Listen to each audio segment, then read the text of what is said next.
चुनाव तो एक तरफा यहाँ भाजपा का है ही गढ़। ये तो भाजपा सरकार इस बार 400 पार जा रही है। एक प्रतिनिधि का काम क्या है?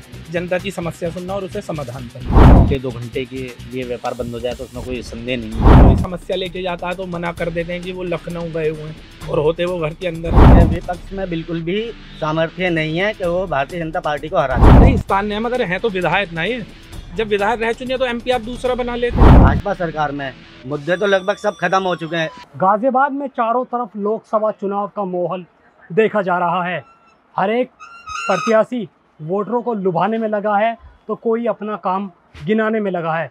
इस वक्त हम गाजियाबाद की एक मार्केट के अंदर मौजूद हैं। कुछ व्यापारी हमारे साथ मौजूद हैं। इनसे जानते हैं कि इस बार चुनावों के अंदर क्या कुछ रहने वाला है। एक तरफ है गठबंधन और एक तरफ है इंडिया गठबंधन। किस तरह से आम जनता देखती है और गाजियाबाद में 5 सालों के अंदर क्या विकास हुआ, क्या विकास नहीं हुआ और क्या विकास होना चाहिए, तो कैसा प्रत्याशी होना चाहिए और वोट इस बार किसको देने वाले, इन तमाम मुद्दों पर बातचीत करने के लिए हमारे साथ व्यापारी मौजूद हैं। बातचीत करेंगे और जानेंगे। क्या नाम भैया आपका? मेरा नाम सिद्धार्थ पंडित है भैया। पंडित जी, ये बताइए, लोकसभा चुनाव की तारीख आ चुकी है, 26 अप्रैल को मतदान भी होना है। किस तरह से इस चुनाव को आप देखते हैं? देखिए, चुनाव तो बहुत अच्छा और एक तरफा मेरा मानना ये है कि एक तरफा रहेगा चुनाव। भाजपा सीट रही है ये शुरू से ही, सन 95-96 से गढ़ कहा जाता है इसे गाजियाबाद को, जिसमें आपने देखा होगा अभी मोदी जी ने भी रोड शो वगैरह करे थे इसमें।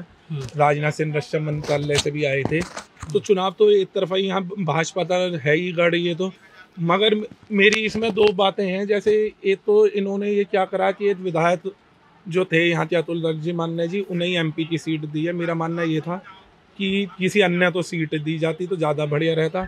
और अब इसके बाद उपचुनाव होंगे विधायकी के, इससे बढ़िया विधायक तो मान्य अतुल जी रहने देते, एमपी कोई दूसरा देख लेते जो यहीं का रहने वाला होता।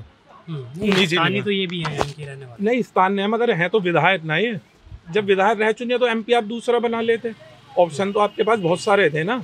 ऐसे तो जनरल वीके सिंह जी भी यहीं के ही निवासी हैं। ऐसा क्यों जो उन्हें हटा दिया गया? कुछ तो कारण रहा होगा, जिसमें कि वो राज्य मंत्री भी रहे हैं केंद्र में, तो कुछ तो कारण रहा है। वो तो भाजपा जानती है, इतना तो हम नहीं बता सकते आपको। कहीं ना कहीं ये मानते हैं असर पड़ेगा कि उनका टिकट कटने से, क्योंकि बड़े नेता वो माने जाते हैं बीजेपी के। नहीं, इसमें कोई संदेह नहीं है। दिग्गज नेताओं में से आते थे वो, और हैं भी। आपने देखा हो मोदी जी के रोड शो में साथ भी चले थे वो।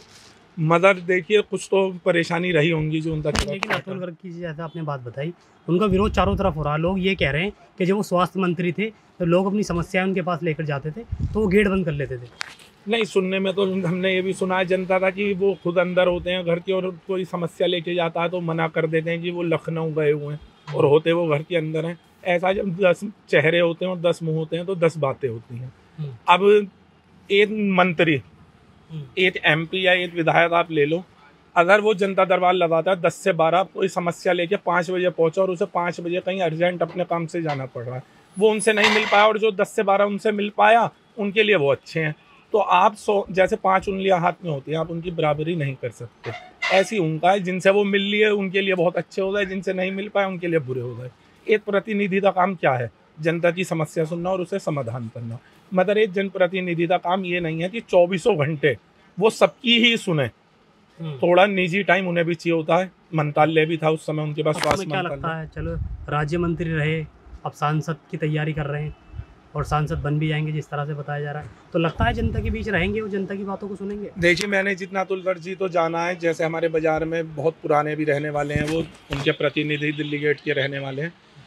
और ऐसा नहीं है कि अगर वो नहीं मिलेंगे तो काम नहीं होगा। प्रतिनिधि भी सुन लेते हैं, राजेंद्र मित्तल मेहदी वाले जो प्रतिनिधि हैं, और निष्पक्ष वो काम भी करते हैं। ऐसी कोई संदेह वाली बात नहीं है। चलिए, आएंगे आपके पास, और भी कुछ लोग मौजूद हैं।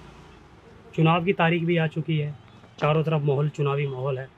क्या लगता है आपको, क्या रहने वाला है इस चुनाव में? नहीं, देखिए, जैसा माहौल बना हुआ है उसके हिसाब से तो भाजपा सरकार इस बार 400 पार जा रही है, जिस हिसाब से लोगों का। लेकिन विपक्ष ये कह रहा है कि जिस तरह से मोदी जी नारा दे रहे हैं ना 400 पार, तो वो पेट्रोल 400 पार जाएगा। नहीं, ऐसा कुछ नहीं है। देखो, विपक्ष टूटा पड़ा हुआ है, ठीक है ना। विपक्ष में मायावती जी को ये साथ में लेने के लिए बोल रहे थे, लेकिन मायावती जी भी अलग हो चुकी हैं। ये तो सिर्फ एक इन्होंने जो इंडिया गठबंधन बनाया है वो सिर्फ नाम का गठबंधन बनाया है। वास्तविकता ये है कि विपक्ष में बिल्कुल भी सामर्थ्य नहीं है कि वो भारतीय जनता पार्टी को हरा दे, और सरकार मोदी जी की ही आ रही है और 400 पार ही आ रही है।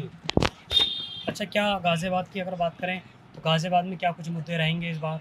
भाई मुद्दे तो देखिए, भाजपा सरकार में मुद्दे तो लगभग सब खत्म हो चुके हैं। जो एक हमारा मंदिर का था मामला, मोदी जी ने इतना भव्य मंदिर बना दिया।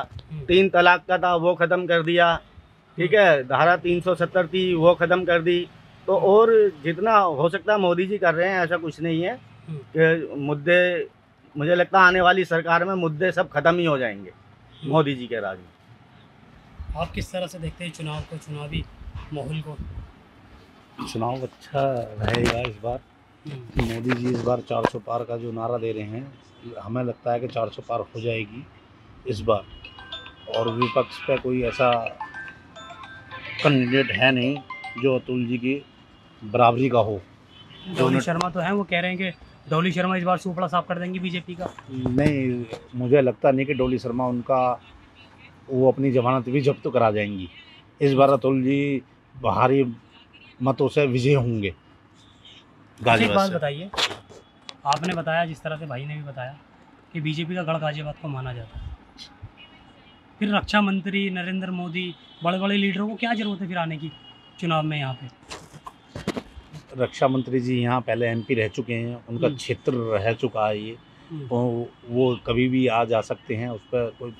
लेकिन मोदी जी रोड शो हर जगह कर रहे हैं। पब्लिक की डिमांड थी, पब्लिक की मांग और डिमांड में मोदी जी यहाँ आए, पब्लिक का उन्होंने धन्यवाद किया, अभिनंदन किया। मोदी जी का रोड शो बहुत भव्य रहा, जिससे जनता में एक बहुत उत्साह रहा है मोदी जी को लेकर। लेकिन उनका आने से व्यापार पे भी तो बहुत असर पड़ा है, पूरा व्यापार बंद हो गया था। नहीं, व्यापार तो देखो, अपने चहेते नेता के लिए आदमी को इतना समझौता करना पड़ता है कि घंटे 2 घंटे के लिए व्यापार बंद हो जाए तो उसमें कोई संदेह नहीं है।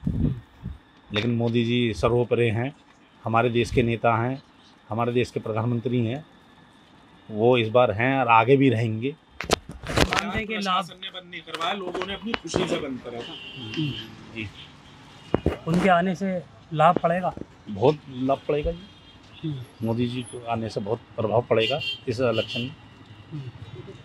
क्या मुद्दे रहेंगे वैसे चुनाव के, जो अगर मेरे नाम सिकंदर सूद है अतुल गर्ग जी सांसद बनते हैं, जी। क्या मुद्दे रहेंगे इस बार? देखो, आपने जैसे कि आपने सुना होगा, आपसे पहले आपने देखा ही था कि माता बहनें रोड पे निकलते डरती थी कि किसी के कानों के टोपी छीन ली, किसी की चैन तोड़ ली, किसी का मोबाइल छीन लिया। अब आपने ऐसा सुना है कहीं? हाँ, कानून व्यवस्था गाजियाबाद यूपी में अच्छी हुई है, बहुत अच्छी पुलिस की वो रही है, पुलिस प्रशासन का, सरकार की उससे।